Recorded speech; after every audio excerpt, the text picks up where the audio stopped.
বিসমিল্লাহির রহমানির রহিম। প্রিয় সপ্তম শ্রেণীর শিক্ষার্থী বন্ধুরা, আশা করি তোমরা ভালো আছো।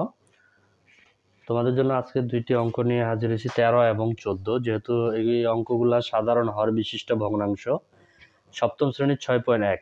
কারণ প্রত্যেকটা ক্লাসে যেহেতু আমাদের পর্ব অনুসারে সাজানো হয়, সেক্ষেত্রে আজকের পর্বটি হচ্ছে 8 এবং এখানে 13 এবং 14 এই দুইটি অঙ্ক নিয়ে তোমাদের সাথে আজকে আলোচনা করব। কারণ তোমরা যারা একেবারেই নতুন, অবশ্যই তোমাদেরকে বলবো আগের যে পর্বগুলো আছে তোমরা একটু অবশ্যই দেখে নিবা, তাহলে তোমাদের জন্য এই অঙ্কগুলো খুবই সহজ হবে। তো এখানে এই অঙ্কগুলো যেহেতু সাধারণ হর বিশিষ্ট ভগ্নাংশ, এখানে হর বিশিষ্ট ভগ্নাংশ বলতে আসলে খুব সহজ একটা অঙ্ক।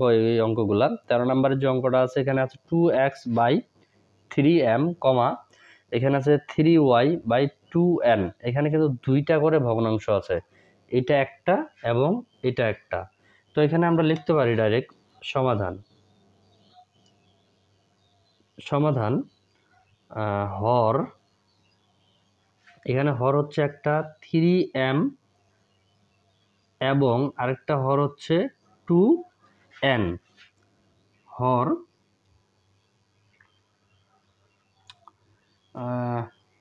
এর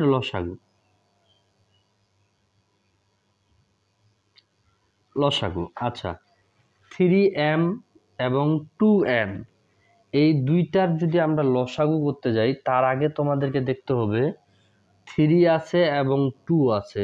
এই 3 এবং 2, এই 3 আর 2 এর আমরা যদি লসাগু করতে যাই তাহলে পাবো 6। তাহলে এটার লসাগু হবে 6mn। তাহলে এই দুইটা হরের আমরা লসাগু পাইলাম কি 6mn। যেহেতু এটা লসাগু পাইছি আমরা, সেক্ষেত্রে এখন দেখি প্রথম ভগ্নাংশটা কি আছে, 2x/3m।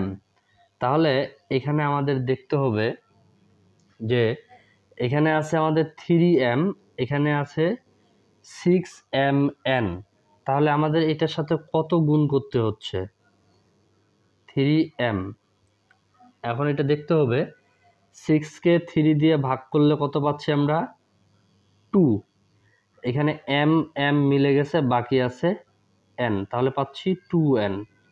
এই হলো 2n। তাহলে এটার যদি সমাধানটা দেখি, তাহলে 2 আর 2 গুণ করলে হচ্ছে 4, x আর n গুণ করলে হচ্ছে xn, আর নিচে হচ্ছে 6mn। ঠিক আছে, তাহলে প্রথম ভগ্নাংশটা আমরা কি পাইলাম, 4xn, আর নিচে হচ্ছে 6mn। এবং কারণ যেহেতু আমাদের দুইটা ভগ্নাংশই বের করতে হবে, এবং 3y এখানে হচ্ছে 2n। তাহলে 3y আর এখানে হচ্ছে 2n। তাহলে এখানে হর কি আছে আমাদের 2n। তাহলে আমাদের লসাগু কি আসছে, 6mn। এই 6কে 2 দিয়ে ভাগ করলে আমরা কত পাবো, 3। তাহলে m এখানে নাই, তাহলে m বসে যাবে, n মিলে গেছে, তাহলে n আর বসবে না। তাহলে এটা যদি এখন আমরা দেখি, তাহলে এখানে কি পাচ্ছি আমরা, তাহলে এটা উপরেও হবে 3m, কারণ দুই পাশেই হবে। তাহলে 3 আর 3 যদি আমরা গুণ করি, তাহলে আমরা পাচ্ছি কত, 9। m আর y গুণ করলে my। এখানে 3 আর 3 গুণ করলে হচ্ছে 6mn। এই হলো দুইটা ভগ্নাংশ। তাহলে এখানে আমরা লিখতে পারি, অতএব সাধারণ হর বিশিষ্ট ভগ্নাংশ দুটি।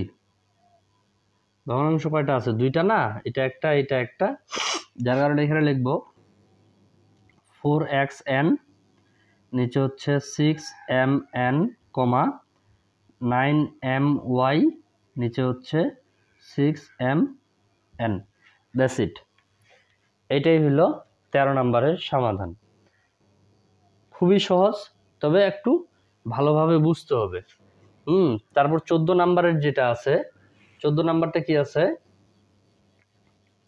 আমি এটা ক্লিয়ার করলাম না পুরোটাই, কথা ওইগুলাই।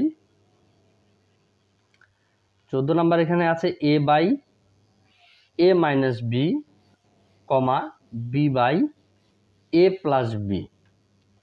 তাহলে এটার যদি এখন আমরা লসাগু করতে যাই, এই দুইটার যদি আমরা লসাগু করি, তাহলে এখানে যদি লিখি a মাইনাস বি আর এখানে হচ্ছে a প্লাস বি এর লসাগু, তার মানে এই যে এই দুইটার লসাগু যদি আমরা করতে যাই, এই দুইটার লসাগু কিন্তু আমরা দুইটাই পাবো, a plus B a minus B. প্লাসটা আগে নিলাম, তোমরা চাইলে মাইনাসটাও আগে নিতে পারো, কোনো সমস্যা নেই, আমি একটু সাজিয়ে নিলাম।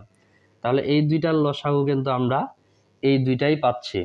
তাহলে প্রথম ভগ্নাংশটি আমাদের কি আছে, a বাই, অতএব a মাইনাস বি।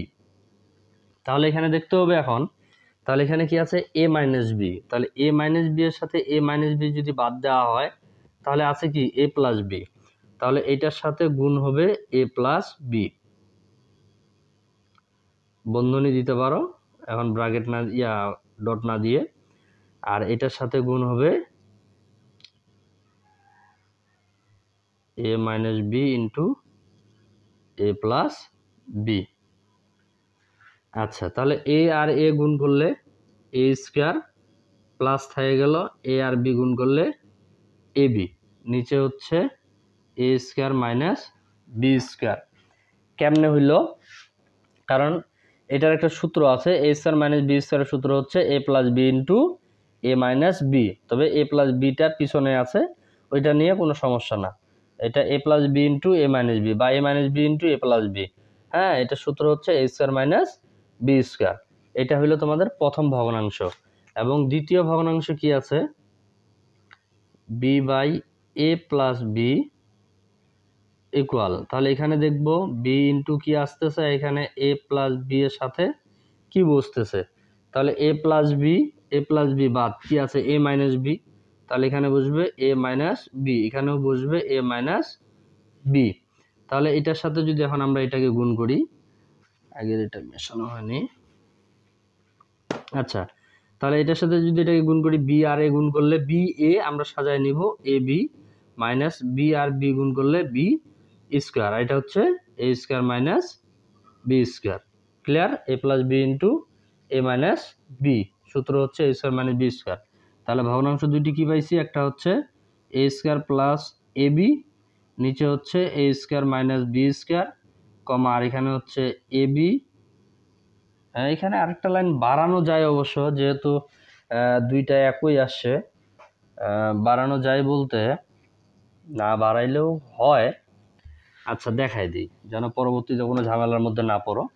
এটার আরেকটা লাইন তোমরা নিচে লিখবা, হ্যাঁ, আমি সোজা করে লিখলাম, তোমরা একটু নিচে লিখবা, কারণ এখানে দেখো এ স্কোয়ার মাইনাস বি স্কোয়ার ছিল, এখানে এটা থেকে গেল, এখানে এ আছে দুইটা, এখানে এ আছে একটা, তোমরা চাইলে একটা এ কমন নিতে পারো, তাহলে এ প্লাস বি, ওইটাই প্রথম ভগ্নাংশ, এ স্কোয়ার মাইনাস বি স্কোয়ার, এখানে চাইলে তোমরা একটা বি কমন নিতে পারো, তাহলে হচ্ছে এ মাইনাস বি। হ্যাঁ, তাহলে প্রথম ভগ্নাংশ হচ্ছে আমাদের A into A plus B, নিচে হচ্ছে A square minus B square, আর এখানে হচ্ছে B into A minus B, নিচে হচ্ছে A square minus B square. That's it. এই দুইটা অঙ্ক একটু তোমরা চাইলে আরও একবার পুরো ক্লাসটি একটু মনোযোগ সহকারে দেখে নিবা, দেখবা যে সহজ হয়ে যাবে।